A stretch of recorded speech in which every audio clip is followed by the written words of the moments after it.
오소서 성령님, 지난 한 주간 안녕하셨어요? 추위에 고생 많으셨습니다.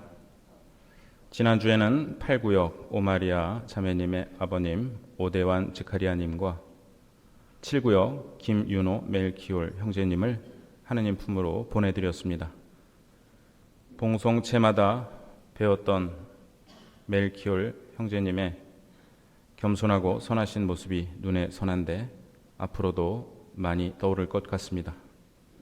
우리의 아픈 마음을 주님께 맡겨드립니다. 이번 주 주보 사면에는 올해 본당 사목지표 해설 마지막 편을 실어드렸습니다. 세 번째 주제는 세상의 복음화인데요. 4가지 실천사항이 있습니다. 첫째, 가난한 이웃 위해 기도하고 나누기입니다. 교황님께서는 2014년 우리나라를 방문하셨을 때 한국 주교단과의 만남에서 주교님들께 이렇게 말씀하셨습니다. 가난한 사람들과 함께하는 연대는 교회의 풍요한 유산인 사회교리를 바탕으로 한 강론과 교리교육을 통하여 신자들의 정신과 마음에 스며들어야 하며 교회 생활의 모든 측면에 반영되어야 합니다. 두 번째 실천사항은 간추린 사회교리 읽고 실천하기입니다. 본래 사회교리 공부하고 실천하기로 정했었는데요. 사목평유회 총회에서 좀 더 구체적이었으면 좋겠다는 의견이 있어서 간추린 사회교리라는 책 이름을 넣었습니다. 올해의 목표는 우선 복음의 기쁨을 읽는 것이고요. 간추린 사회교리는 보조 자료로 활용하셔도 되겠습니다. 주보에 있는 QR코드로 접속하시면 전자책으로 읽으실 수 있습니다. 세 번째는 한반도 평화와 세계 평화 위에 기도하기입니다. 많은 분들께서 매일 오후 9시에 한반도 평화를 위해 기도하고 계십니다.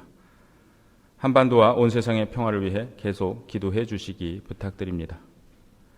네 번째는 소비주의 거슬러 살기입니다. 사실 오늘날 생태 위기의 주범은 소비주의라 할 수 있습니다. 소비를 줄이지 않고서는 생태계를 되살릴 수 없습니다. 우리 본당은 올해 태양광 발전 설치와 더불어 일회용품 쓰지 않기, 에너지 절약하기, 불필요한 소비 줄이기라는 3가지 사안을 함께 실천해 나가겠습니다. 오늘 독서와 복음의 주제를 한마디로 요약하면 원수를 사랑하라 라고 하겠습니다. 이 말씀은 그리스도교의 가장 특징적인 가르침이면서 동시에 실천하기에 무척 어려운 말씀입니다. 이 말씀이 어떤 의미인지 독서와 복음 말씀을 통해 살펴보겠습니다. 우선 제1독서에서 사울은 다윗을 죽이기 위해 군사들을 이끌고 갔습니다. 요즘 전문 용어로는 수거하기 위해 간 것인데요. 그런데 사울이 잠든 사이에 오히려 다윗에게 사울을 죽일 기회가 찾아왔습니다. 다윗의 부하는 이것은 하느님께서 주신 기회이니 사울을 죽이자고 제안합니다. 과연 그때는 사울을 죽일 수 있는 때였습니다. 그러나 다윗은 그때가 사울을 살려줄 수 있는 기회이기도 하다는 것을 알아차렸습니다. 다윗은 사울에게 말합니다. 오늘 주님께서 당신을 제 손에 넘겨주셨지만 저는 주님의 기름 부음 받은 이에게 손을 대려 하지 않았습니다. 다윗이 사울을 살려준 이유는 동정심이 많아서이거나 마음이 약해서가 아니었습니다. 사울이 하느님께서 기름 부어 세운 사람이었기 때문이었습니다. 다윗은 원수를 사랑했습니다. 그런데 이것은 첫째, 감정적인 사랑 고백이 아니라 실천적인 것이었습니다. 둘째, 다윗은 원수 그 자신 때문에가 아니라 하느님 때문에 살려주었습니다. 다윗이 원수를 갚지 않은 것은 하느님께 대한 신앙 고백이었습니다. 우리에게 원수를 사랑하라는 말씀을 실행하는 것이 불가능해 보이는 이유는 우리가 사랑을 감정적인 것이라 여기기 때문이 아닌가 합니다. 그러나 사랑은 감정이 아니라 의지이고 실천입니다. 우리에게도 미워하는 사람이 있을 수 있습니다. 그런데 원수를 사랑하라는 말씀은 그에게 갑자기 연락해서 사랑한다고 고백하라는 것이 아닙니다. 그에 대한 저주의 마음을 내려놓고 그에게 보복하려는 마음을 하느님께 맡기며 그가 하느님께는 어떠한 존재인지 생각해 보라는 것입니다. 그에게 보복할 수 있는 때가 올 수도 있습니다. 그러나 그때는 보복할 수 있는 때이기도 하지만 용서할 수 있는 때이기도 합니다. 어쩌면 나도 누군가에게 용서받은 사람일 수 있고 내가 잠든 사이에 누군가 하느님 때문에 보복의 마음을 내려놓았을 수도 있습니다. 예수님께서는 복음에서 원수를 사랑하라고 하시며 그래야 너희가 지극히 높으신 분의 자녀가 될 것이다. 너희 아버지께서 자비하신 것처럼 너희도 자비로운 사람이 되라고 하십니다. 원수를 사랑해야 하는 이유는 두 가지인데 첫째, 우리가 하느님의 아들, 딸이기 때문이고 둘째, 아버지이신 하느님을 닮기 위해서입니다. 원수를 사랑하라는 말씀은 명령이기 이전에 초대입니다. 우리의 유일한 롤 모델이신 하느님을 닮으라는 초대입니다. 왜 원수를 사랑하라는 말씀이 그리스도교의 특징적인 말씀이 되었을까요? 오직 그리스도교만이 하느님을 아버지라 부르며 그 아버지를 본받으라고 하시는 예수님의 말씀을 모시고 살아가기 때문입니다. 인간이 어떻게 감히 하느님을 닮을 수 있을까요? 우리는 하느님의 전지전능하심을 닮을 수는 없습니다. 그리스도처럼 병든 사람을 고치고 죽은 사람을 살릴 수도 없습니다. 그러나 우리가 하느님 아버지를 닮을 수 있는 길이 한 가지 있습니다. 그것은 원수를 사랑하는 것입니다. 그것이 우리가 이 세상에서 할 수 있는 일 중에 가장 위대한 일이고 가장 하느님을 닮는 길입니다.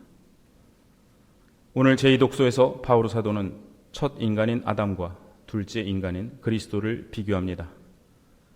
우리는 아담의 후손이면서 그리스도의 후손입니다. 우리는 아담의 후손으로서 땅에 속해 있습니다. 그러나 우리는 그리스도의 후손으로서 하늘에 속해 있으며 하늘에 속한 그분의 모습을 지니게 될 것입니다. 예수님께서는 원수를 사랑하라는 당신의 말씀을 어떻게 실천하셨을까요? 당신을 십자가에 못 박는 로마 군인들을 위해 아버지, 저 사람들을 용서해 주십시오. 저들은 자기가 하는 일을 모르고 있습니다. 라고 기도하셨습니다. 그런데 이 기도 외에 예수님께서 원수를 사랑하신 일을 어디에서 또 찾을 수 있을까요? 예수님께서 사람이 되시어 이 세상에 오신 일 자체가 원수를 사랑하신 일입니다. 예수님은 하느님의 원수가 되어 살아가던 인류가 죄악에 빠져 멸망하지 않도록 이 세상에 오셔서 사랑으로 인류의 마음을 하느님께로 되돌리셨습니다. 예수님께서 사람이 되심이, 예수님의 삶과 죽음이, 예수님의 부활이 은혜를 모르는 자들과 악한 자들에게도 인자하신 아버지를 닮는 일이었고 아버지께서 자비하신 것처럼 자비로운 사람이 되신 길이었습니다. 우리는 하느님의 아들, 딸로서 이처럼 하늘에 속한 그리스도의 모습을 우리 안에 지니고 살아가는 사람들입니다. 일전에 특강 시간에 소개해 드렸던 앤소니 드멜로 신부님의 글을 인용해 드립니다. 어떤 사람이 독수리알을 발견하여 자기 집 뒤뜰 닭장 안에 갖다 놓았더니 독수리 새끼가 다른 병아리와 함께 알을 까고 함께 자랐다. 일생 내내 이 독수리는 달기 하는 짓을 하며 스스로 달기라고만 여겼다. 땅바닥을 긁어 벌레를 잡아먹고 꼬꼬대 꼬끼요 소리를 내며 날개를 푸드덕거리며 공중으로 두어 자씩만 날곤 했다. 달기란 그런 모양으로 날개도 있으니까 그렇게 날아야 닭다울 테니까. 세월이 가고 독수리는 매우 늙었다. 어느 날 무심코 쳐다보니 멀리 구름 한 점 없는 하늘에 큼직한 새가 떠돌고 있었다. 튼튼한 금빛 날개를 좀처럼 퍼덕이는 일조차 없이 세찬 바람결 속에서 우아하고도 위풍당당하게. 늙은 독수리는 경외심에 차서 쳐다보며 이웃 닭에게 물었다. 저분이 누구지? 이웃 닭이 말했다. 저분은 새들의 왕이신 독수리님이야. 하지만 딴 생각일랑 말라고. 너나 나나 그분과는 달라. 이리하여 독수리는 아예 딴 생각일랑 하지 않았고 끝까지 자기는 닭이라고만 여기다가 죽었다. 우리는 하느님의 아들, 딸이며 독수리입니다. 우리는 가장 돈 많은 닭이 되기 위해, 가장 성공한 닭이 되기 위해, 혹은 가장 성공한 닭들을 키우기 위해 이 세상에 오지 않았습니다. 우리는 독수리로 이 세상에 왔습니다. 독수리만이 태양을 향해 태양을 바라보며 날 수 있는 유일한 새라고 합니다. 우리가 이 세상에 온 목적은 우리가 누구인지 알아차리기 위해서이고 땅에 속한 모의를 남들보다 더 많이 확보하기 위해서가 아니라 하늘에 속한 우리의 본성을 회복하기 위해서입니다. 제대 앞에 여러 꽃들이 어우러져 하나의 하트를 만들었습니다. 우리가 실천하는 자비와 사랑은 이렇듯 하느님의 사랑을 닮았습니다. 너희가 자기를 사랑하는 이들만 사랑한다면 무슨 인정을 받겠느냐? 죄인들도 자기를 사랑하는 이들은 사랑한다. 너희 아버지께서는 은혜를 모르는 자들과 악한 자들에게도 인자하시다. 너희 아버지께서 자비하신 것처럼 너희도 자비로운 사람이 되어라.